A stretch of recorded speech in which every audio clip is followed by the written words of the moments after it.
Winning Canadian Scholarships. I am Judy Fiebig, and my business is ACE Scholarship Consulting.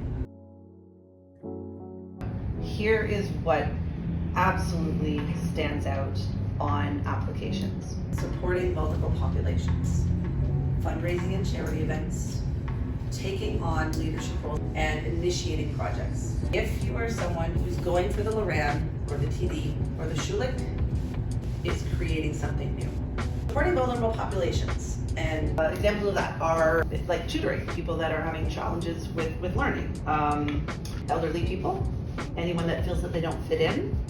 Fundraising and charity events are pretty good. Might be a bake sale for raising money for something that you care about. That's what I mean by leadership roles. Like, you don't have to be the captain of your soccer team. You could be the one who helps the grade 9s. It's fitting who you are, what you know how to do, and the places that already trust you to be a helpful person.